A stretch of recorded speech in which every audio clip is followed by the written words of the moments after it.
Good day, everybody. Rob Mazak here. Some of you guys are aware of who I am and what I do, but for those that don't, I am a psychic medium that has a variety of services which are really quite vast and interesting, and it really brings me joy to help people with connecting and getting answers and helping them move forward in their life and figure out how to heal themselves. My job is not to keep people on the hook. My job is to help them figure out how to help themselves. Anyway, so I have done a lot of different podcasts, and for the most part, I don't script anything. I just get some thoughts together and just have a conversation with you guys, and so that's what I'm about today. But one of the things I think I wanted to start with first was that, I'll just say the statement straight up to begin with, is that we really don't know anything.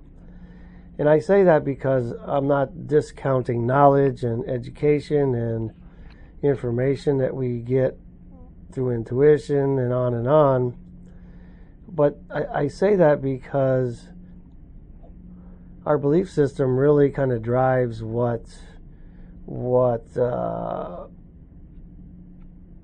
we think, how we perceive the world, and affects how we move forward in this life. And so it is difficult at best for anybody to prove anything they believe in. Now, if I believe in God, I'm not saying I don't, I'm just saying if I believe in God, how can I ever truly prove to anybody that there's a God? We can't see God. We can't hear God. We can't feel God. We can't experience God. Now, some of us feel like we experience God, and we do talk to God, and we see God. However, does that mean that we can prove that God is real? Or is that simply our own belief system that is driving that interpretation? Right? There's been a lot of different religious writings throughout the years. If you look at Christianity and really dig down into it, there's a lot of evidence that it's simply a story, and other people have evidence that it existed and everybody in it was really a player. And you have people that say it's an exact copy of every major religion in our known history. So if everybody has a truth, everybody has their own evidence, where then is the truth? I think therein lies the problem, because I have so many people send me clips and information and articles, and I'm not sure if it's to validate their belief system or to try to convert me, because I don't realize these things or whatever. But what I'm finding really is that I think our experiences, I'm pretty sure, in my experience, I know I said it, we don't know anything, right? But in my knowing, I've discovered that my perception, my beliefs will create the things in my life that I will experience. And I've probably mentioned this before in other talks, but if I all of a sudden become very interested in red Corvettes and I'm researching them, I'm looking, on websites, see how much they cost, see if I can afford them. Guess what? I will begin to see every red Corvette in the city, everywhere I go. Does that mean that there were no red Corvettes there? Or did I simply change my perception, and now I can notice the things that are already there? And this is also very true in science. And if you look at, if you go and research the double slit experiment, from quantum physics, quantum theory, quantum mechanics, anyway, in that line of science, you will find that the experience or the outcome of any experiment that they did with that particular model, it changed when there was an observer or something that was observing it. And so, even science is beginning to believe that our perception and our simply paying attention to it, our perception actually drives outcomes. And so I think in that light, we really have to be careful what we think we believe, what we think is real, what we think is the truth, because it's probably very colored, if you will, by what our mind believes, what's instilled within us to believe is the truth. Because, like I said, even in science, they do studies to ensure that the actual scientist or the researcher that's proposing some type of outcome or an experiment has to pull themselves away, because what they've found is that their ideas of the outcome will very heavily weigh on the actual outcome. So they have to pull in, non-biased people, and make sure that there is a proper research, that there is proper research done, and without any intent for the end goal. And so if science is telling us that, we can probably bring that over and equate that into the psychological part of us, because like I said, it's one of the things that I learned when I was going through my own self-healing journey, is that much of our perceptions, much of our beliefs are simply things that are run on automatic pilot. I say that because our subconscious is what really runs our life, because it's programmed, to do many things, that we don't have to think about consciously every day, every minute. Because if we had to do that, boy, we wouldn't make it 10 minutes every day. We learned to walk, we learned to drive, we learned to talk, we had lots of experiences, good and bad, that all get wound up into our subconscious, right? And so,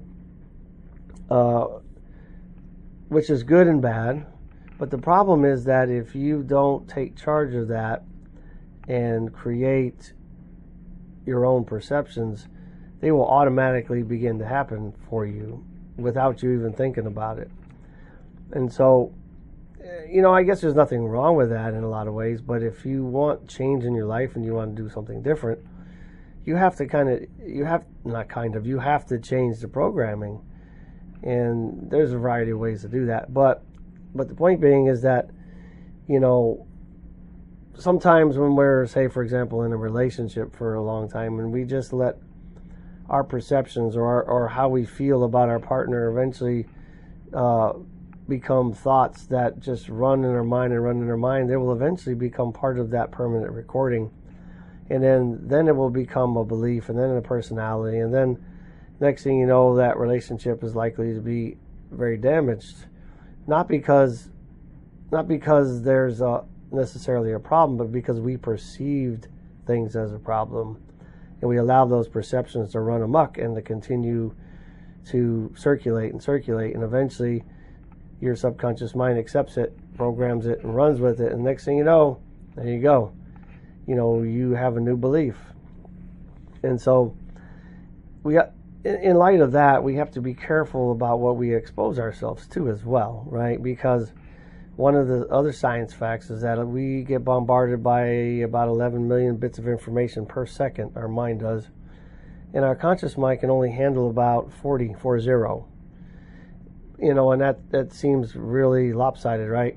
But the thing that's really interesting is that our subconscious gets everything energetically that surrounds us, people, pictures, music, food, everything goes directly into our subconscious without filtering. So we really do become like the people that we're surrounded by, the music we listen to, the pictures we have on our wall, the things we watch on TV. Everything is programming us.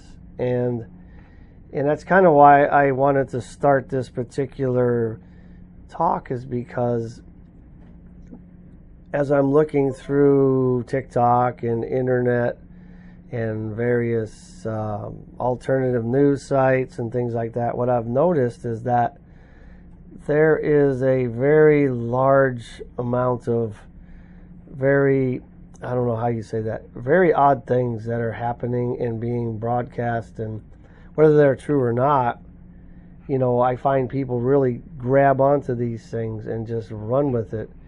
And the more you watch these things and go down the rabbit hole of a certain subject or an idea, the more you end up programming yourself into a solid belief system. You know, if you listen to somebody that claims they channel somebody or an entity, certain alien species or a spirit guide or, you know, ascended master, whatever. And I'm not saying that's not untrue, but is it true for you? Maybe they are channeling those things more for the good of themselves, not necessarily the good of the population.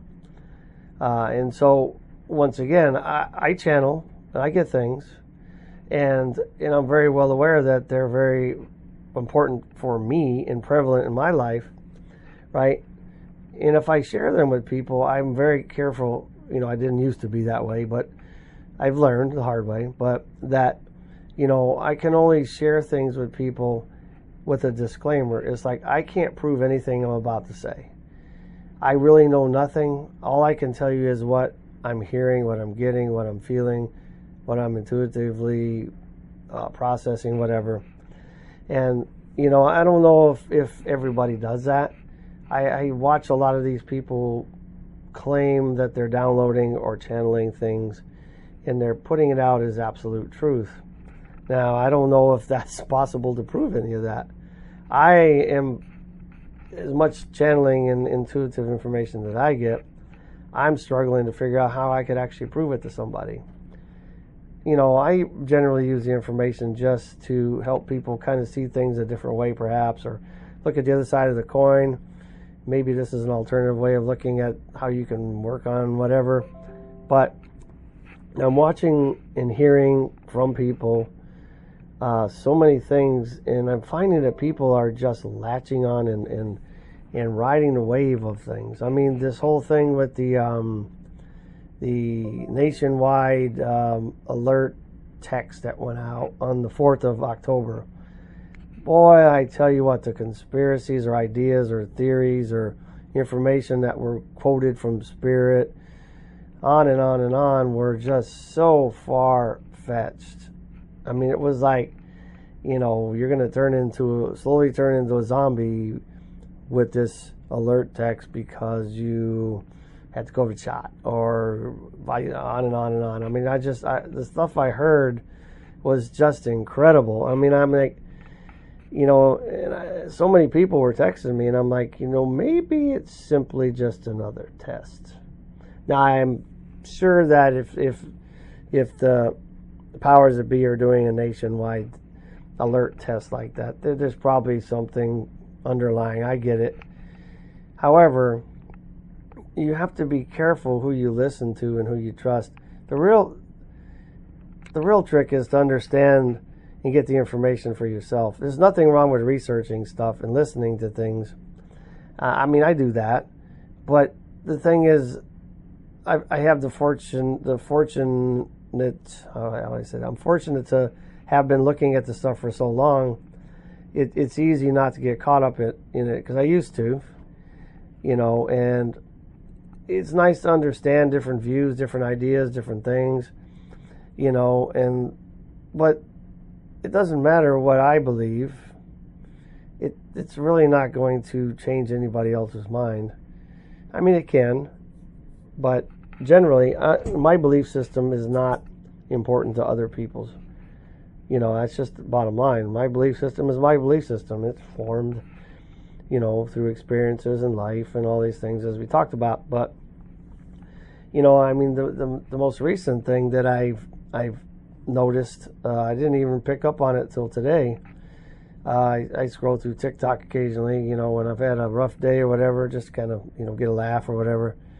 And all of a sudden I'm seeing all these supposed true videos capturing people that are just simply disappearing. A whole bus full of kids and, people in the hospital waiting rooms and, and I'm not saying those aren't true. Don't get me wrong. I just have a hard time believing in this high technology world of today that there's not a lot of fake stuff out there. Are there some real ones? Likely. But the thing is that, of course, when you start getting into social media and it picks up on what you're looking at, eventually it starts showing you more, right? And so I was seeing video after video after video, and some of them seem pretty convincing, sure. But the point being, where is the truth, right? Where is the real truth? Have I experienced somebody disappearing in front of me or on my cameras in my own home? No.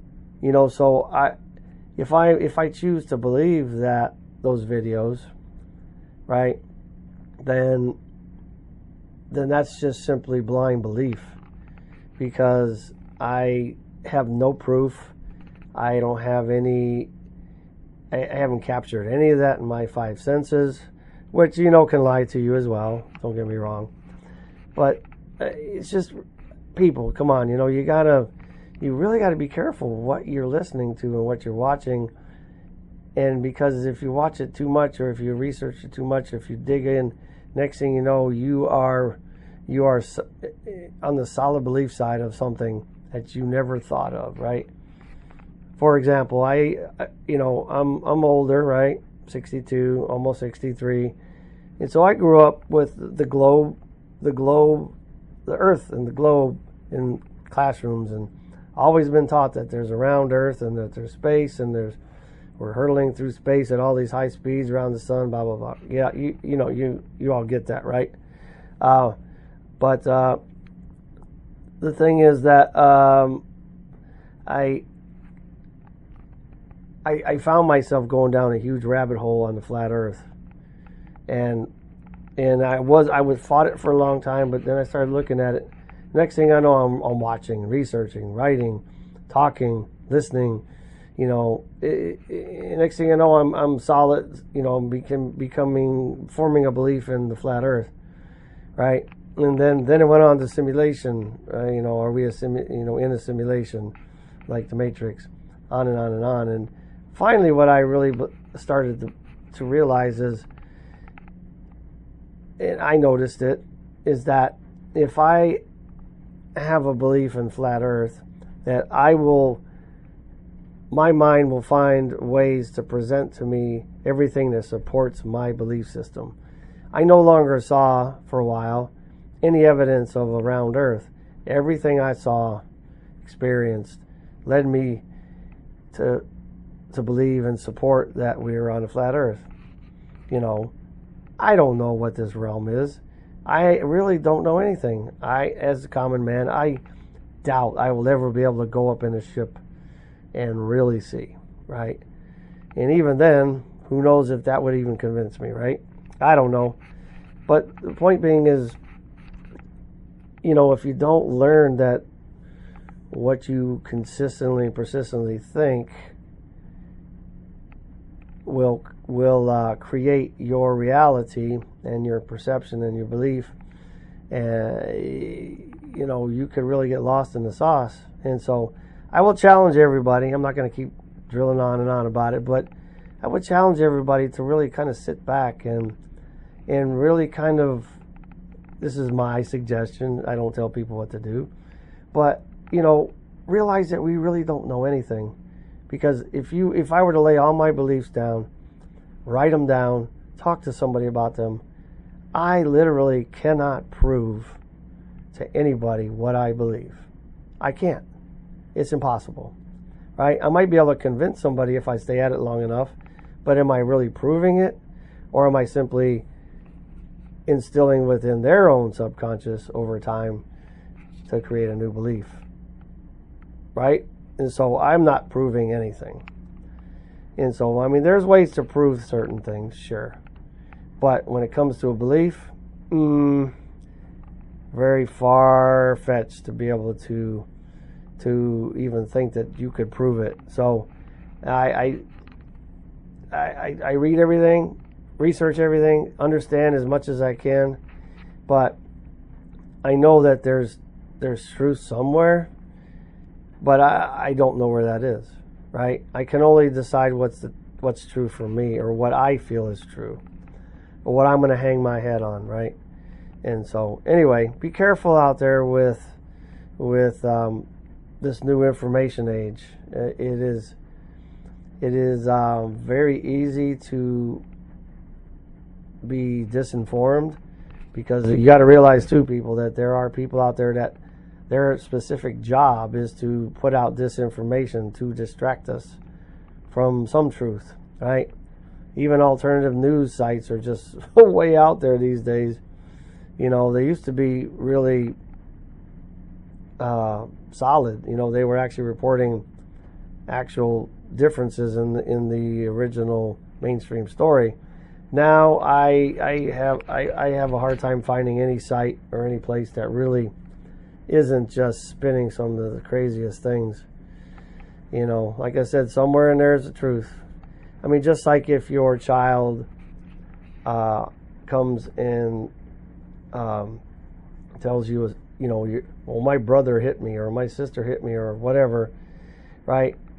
If you don't take the time to research the other sides of the story, you're simply having a very skewed version of the truth, because the truth for that child is one way, but if you start asking and investigating, you'll find that there's a lot more sides to that story.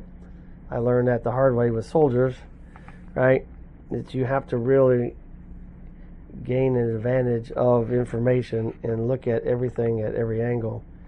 And that helps you make a better decision, informed decision, and then you can kind of form your own belief. And somewhere in there is a truth, right? Or is there even really a truth? I don't know. You know, this may sound crazy coming from somebody that does what I do, you know, and talks about some of the things I talk about, but, you know, you got to realize, people, that even okay, I lost my thought there, but I'm back on track here. And so even I had a conversation with a client the other day, and they talked about that, where, for example, in the Bible, it talks about that even the believers will be deceived. And within that conversation, we both realized that it's likely because of the times that we're in, for example, because it's very easy to be deceived now, right? You know, long ago, you didn't have all these avenues and stories and being blasted by all this crazy information, and, you know, over and over, and you can find anything and everything, and sometimes more than you need to. So yes, we can be deceived, whether you're talking about it in religious texts or guidelines, but be careful, right? So in light of that, remember that you can also consciously and purposely change your belief system, which will, as we spoke of before, will change your reality and all the things that are presented to you. So take the time, write it out, decide what you really want, where you really want to go, what you want to be, because you can do all that if you stay consistent and not sway, right? So let's put some good things into our mind, purposeful things into our mind, into our psyche, into our belief, into our perceptions, our subconscious, all the above, and create a different reality than the world is trying to give us. Because I say the world, because I don't know another way to put it. But someone out there, some bodies, people, are trying to formulate our programming to take us down a route that they want. Let's choose it for ourselves. Let's move forward. and be all we can be, the Army slogan, right? And live life on purpose. So I shall end here. Stay strong and live your life. Until next time, Rob Mazak signing out.